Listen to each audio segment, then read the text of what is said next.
Good morning guys. पशु परिचर भर्ती की इस क्विज सीरीज में आपका फिर से स्वागत है। आज का हमारा टॉपिक रहेगा स्वस्थ एवं बीमार पशुओं की पहचान। इस क्विज में हम परीक्षा की दृष्टि से होने वाले मोस्ट इंपोर्टेंट क्वेश्चन करेंगे, वो भी ट्रिक्स के साथ। तो चलिए बिना देरी किए हुए स्टार्ट करते हैं।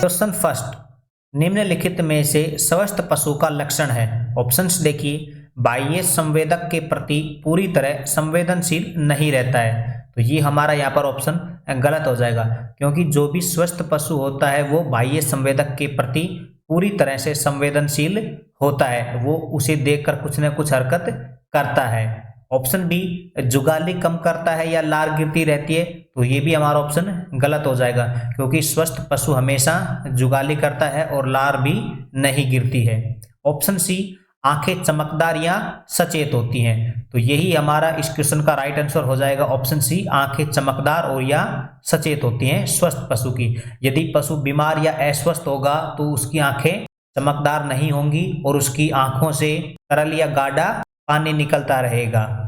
ऑप्शन डी, आवाज में से परिवर्तन आ जाता है। यदि पशु स्वस्थ रहेगा तो उसकी आवाज में कोई भी परिवर्तन नहीं आता है, तो ये भी हमारा यहाँ पर रॉन्ग ऑप्शन हो जाएगा।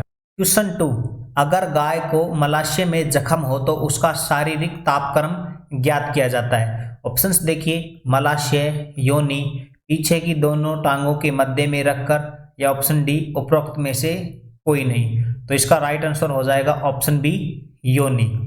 देखिए, जब एक पशु के स्वास्थ्य की जांच की जाती है तो सबसे पहले उसका टेम्परेचर नोट किया जाता है। जब वो पशु स्वस्थ होता है तो उसके मलाशय के अंदर थर्मामीटर रखकर उसका टेम्परेचर नोट किया जाता है। लेकिन यदि उसके मलाशय में जख्म होता है तो जो उसका शारीरिक तापक्रम होता है वो लिया जाता है योनि के द्वारा, यानी कि थर्मामीटर को योनि के अंदर रखकर तापमान नोट किया जाता है। इसी के साथ आपको याद रखना है, यदि मलाशय के अंदर कड़ा गोबर या हम कहें सख्त गोबर हो तो उसका शारीरिक तापक्रम उसके मल द्वार की श्लेष्मिक झिल्ली के द्वारा ज्ञात किया जाता है, यानी कि थर्मामीटर को अंगुली की सहायता से श्लेष्मिक झिल्ली के पास में लगा दिया जाता है। हमें ये याद रखना है कि सही से तापक्रम के लिए आवश्यक है कि थर्मामीटर को श्लेष्मिक झिल्ली से लगाना चाहिए, और इसका जो टाइम होता है वो भी होता है 1 मिनट या 1.5 मिनट। और जो पशु बाहर से चलकर आते हैं उनका शारीरिक तापक्रम उनके रुक जाने के आधे घंटे के बाद लेना चाहिए,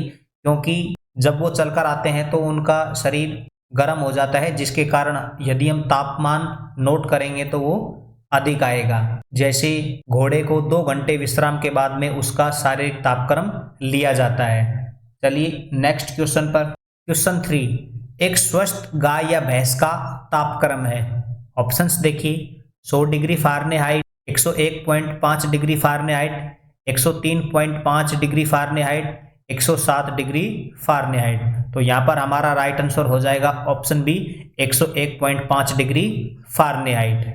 ये जो टेम्परेचर दिखा रखा है ये फ़ारेनहाइट में दे रखा है। इसी के साथ हम यदि इस टेम्परेचर को सेल्सियस में निकालेंगे तो ये हो जाएगा 38.5 डिग्री सेल्सियस। इसको हम जो हमारा जो सूत्र है, फॉर्मूला है, उसके द्वारा भी ज्ञात कर सकते हैं, और वो फॉर्मूला C-0/100 बराबर F-32/180 है। इसके द्वारा हम सेंटीग्रेड को फ़ारेनहाइट में और फ़ारेनहाइट को सेंटीग्रेड में बदल सकते हैं। ये आपको याद रखना है, ये फॉर्मूला है।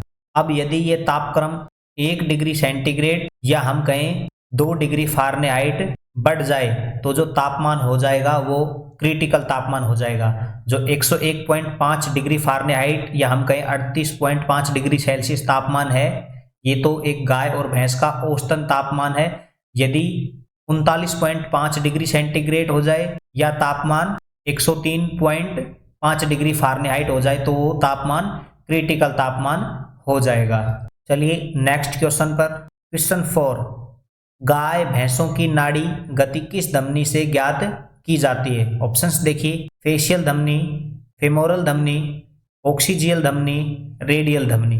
तो हमारा यहाँ पर राइट आंसर हो जाएगा ऑप्शन सी, कोक्सीजियल धमनी। इसके द्वारा गाय भैंस की जो नाड़ी गति होती है वो ज्ञात की जाती है। जितनी यह नाड़ी धड़कती है उतना ही उनका हृदय धड़कता है, यानी कि इससे उनकी हृदय गति ज्ञात की जाती है। इसके अलावा हम बात करेंगे अदर ऑप्शन की, फेशियल धमनी। फेशियल धमनी के द्वारा घोड़े की नाड़ी गति ज्ञात की जाती है और ये घोड़े के चेहरे के अंदर होती है फेशियल धमनी।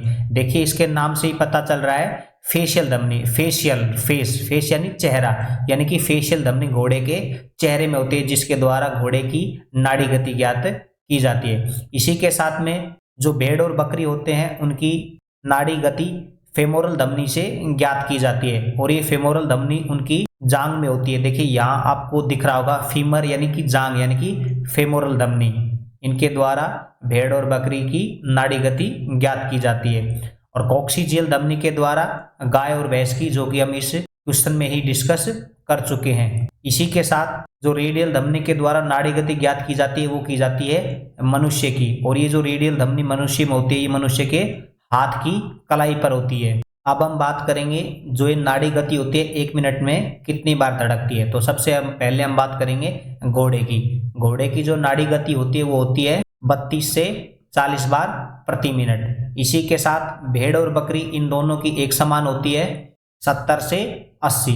इसी के साथ भैंस की नाड़ी गति 40 से 45 बार और गाय की 40 से 50 बार होती है। और इसी के साथ में जो मनुष्य की भी नाड़ी गति होती है वो होती है 60 से 100 बार। यदि कोई मनुष्य स्वस्थ है तो उसकी जो नाड़ी गति है वो 72 बार धड़कती है और इसकी जो रेंज है वो है 60 से लेकर 100 तक। इसी प्रकार इन पशुओं में भी इनकी रेंज होती है जो कि मैंने लिख दी है। इसी के साथ यदि हम बात करें मुर्गे यानी कि कुक्कुट की, तो उनमें यह नाड़ी गति 200 से 400 बार प्रति मिनट होती है। देखिए हमने इस क्वेश्चन में ये नहीं बताया कि जो कॉक्सिजियल धमनी होती है वो कहाँ होती है। तो ये जो गाय भैंस की जो पूंछ होती है उसके निचले हिस्से में होती है। यदि हम इसको हाथ से पकड़ेंगे तो हमारी अंगुलियों के द्वारा ऑक्सीजन धमनी के द्वारा इनकी नाड़ी गति ज्ञात की जा सकती है। तो इनकी जो पूंछ होती है उसके निचले भाग में, अधर भाग में ये कॉक्सिजन धमनी स्थित होती है।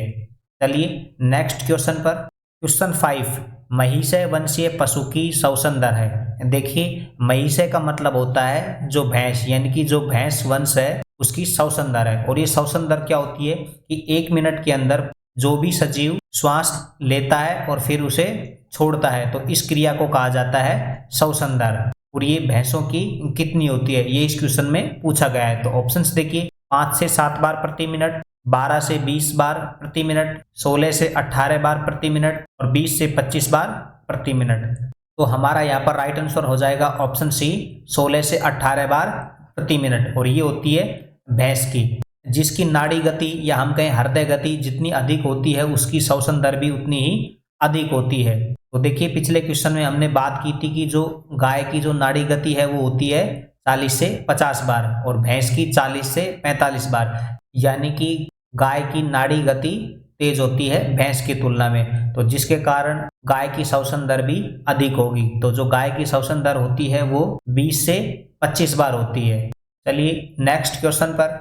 क्वेश्चन 6, वे रोग जो एक समय में पशु के एक खास भाग को ही प्रभावित करते हैं कहलाते हैं।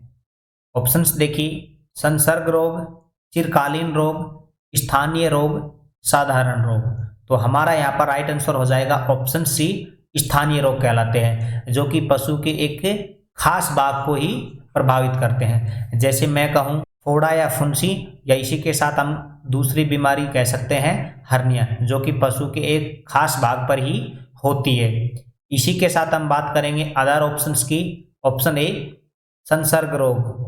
ये वे रोग होते हैं जो रोगग्रस्त यानी कि जो अस्वस्थ पशु के संपर्क में आने पर रोग हो जाते हैं। इसे छूत की बीमारी भी कहते हैं, जैसे प्लेग या गलघोटू रोग। ये संसर्ग रोग होते हैं, यानी कि रोगग्रस्त पशु के संपर्क में आने पर ये फैल जाते हैं और ये रोग संक्रामक रोग भी होते हैं। इसी के साथ चिरकालीन रोग, यानी कि वे रोग जो धीरे धीरे पशुओं में दिखाई देते हैं और धीरे धीरे ही समाप्त होते हैं, जैसे कि क्षय रोग। और ऑप्शन डी, साधारण रोग, यानी कि वे रोग जो पशु के संपूर्ण भाग को प्रभावित करते हैं। जैसे मैं कह सकता हूं जब बुखार होता है तो पशु का जो सारा शरीर है वो ही प्रभावित होता है। चलिए इस वीडियो से इतने ही क्वेश्चन इंपॉर्टेंट थे। वीडियो देखने के लिए आपका धन्यवाद।